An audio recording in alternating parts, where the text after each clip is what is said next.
কলকাতায় Messi magic, শহরে Lionel Messi দ্বিতীয়বার কলকাতায় ফুটবলের জাদুকর। মেসির সঙ্গে শহরে সুয়ারেজ ও ডিপল। রাত 2:30 নাগাদ দমদম বিমানবন্দরে নামে ফ্লাইট। আজ সকালে হোটেলে মিট অ্যান্ড গ্রেট। এবং কলকাতায় মেসি ম্যানিয়া, মেসি ভক্তদের উচ্ছ্বাস।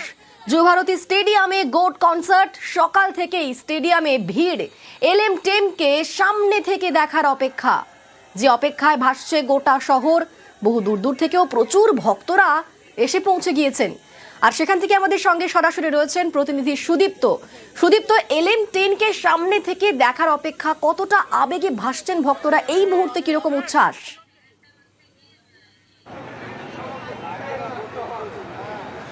দেখো অনিন্দিতা, আর্জেন্টিনা জিতলে পরে এই শহরের বেলঘরিয়া থেকে একেবারে নিউ গড়িয়া পর্যন্ত উচ্ছ্বাস হয়। ঠিক একইভাবে যখন মেসির পায়ে বল থাকে, সেই উল্লাস বিভিন্ন ঘর যেন স্টেডিয়াম হয়ে ওঠে। ঠিক সেই মুহূর্তে এখন যেটা দেখা যাচ্ছে যে যুবভারতী স্টেডিয়াম তা কিন্তু অপেক্ষারত লিওনেল মেসিকে দেখার জন্য। আর কিছু সময়ের অপেক্ষা, তারপরে 11:15 থেকে 35-এর মধ্যেই পৌঁছে যাবেন ফুটবলের রাজপুত্র। এবং সেই কারণেই প্রচুর মানুষ ইতিমধ্যে কিন্তু ভিড় করেছে। কেউ উড়িষ্যা থেকে এসেছেন, তারা বলছেন যে এক ঝলক দেখতে চান। কেউ কল্যাণী থেকে এসেছেন, আরও দূর দূরান্ত থেকে অনেকজন এসেছেন।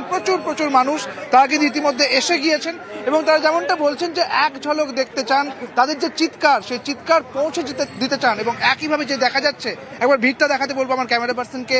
সেই ভিড়টা কিন্তু একদম দেখার মতো। আমি 2 নম্বর গেটে দাঁড়িয়ে রয়েছি, সেখানে চেকিং চলছে। টিকিট দেখার পর, সেই চেকিংয়ের পর কিন্তু পৌঁছে যাচ্ছেন ভক্তরা। এবং সেই মাঠের মধ্যে এখন কিন্তু শুধুমাত্র অপেক্ষা, স্টেডিয়ামের বাইরেও সেই অপেক্ষার ছবিটাই কিন্তু দেখা যাচ্ছে। প্রচুর মানুষ ইতিমধ্যেই, কেউ আর্জেন্টিনার জার্সি পরে এসেছেন, কেউ তার জার্সিতে লেখা রয়েছে মেসি 10, অর্থাৎ এলএম 10।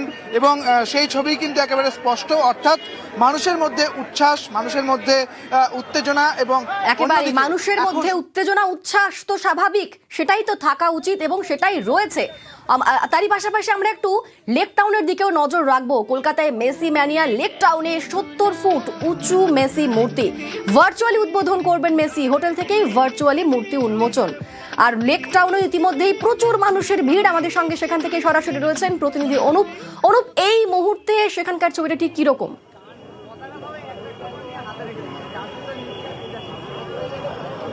কলকাতা এখন মেসি জ্বরে কাবু, এমনটা বলা চলে। এবং কলকাতায় যে মেসি গতকাল রাতে এসছে, তার পরবর্তী ক্ষেত্রে লেক টাউনে কিছুক্ষণের মধ্যে সকাল 10:30টায় একেবারে এই লেক টাউন ঘড়ি মোড়, সেখানে কিন্তু উদ্বোধন হবে, আনুষ্ঠানিকভাবে ভার্চুয়ালি উদ্বোধন হবে লিওনেল মেসির 70 ফুটের মূর্তি। তার আগে কিন্তু ইতিমধ্যে লক্ষ্য করা যাচ্ছে যারা মেসি অনুগামী, যারা মেসি ভক্ত, তারা কিন্তু ইতিমধ্যেই এইভাবেই মেসির জন্য গলা ফাটানো শুরু করেছে। এবং আর্জেন্টিনার পতাকা এবং মেসির জার্সি গায়ে কিন্তু একেবারে এই যে ভার্চুয়াল উদ্বোধন, সেখানে কিন্তু তারা উপস্থিত হয়েছে।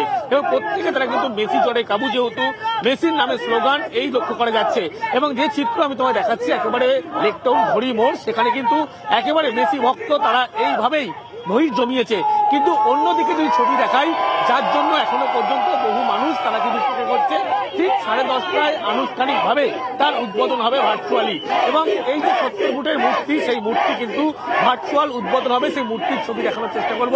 শেষ পর্যায়ের যে কাজ, সেই কাজ কিন্তু ইতিমধ্যেই চলছে। তার কারণ আর কয়েকটা মিনিটের অপেক্ষা, তারপরেই কিন্তু লিওনেল মেসি আনুষ্ঠানিকভাবে ভার্চুয়ালি কিন্তু এই মূর্তির উদ্বোধন করবে।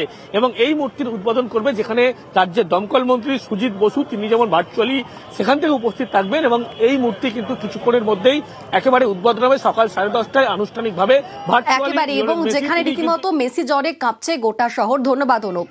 কলকাতায় মেসি ইএম বাইপাসে যান নিয়ন্ত্রণ। সকাল 6টা থেকে পণ্যবাহী গাড়ি যাতায়াত বন্ধ। অনুষ্ঠান শেষ হওয়া পর্যন্ত পণ্যবাহী গাড়ি চলাচল বন্ধ। পণ্যবাহী গাড়িগুলি পরমা আইল্যান্ড থেকে উল্টোডাঙ্গা ফ্লাইওভার পর্যন্ত ইএম বাইপাসে ঢুকতে পারবে না। Chaltabagan road, Beleghata main road ও নারকেলডাঙ্গা মেন রোডের একাধিক সংযোগস্থল থেকেও ইএম বাইপাসমুখী পণ্যবাহী গাড়ি ঘুরিয়ে দেওয়া হবে।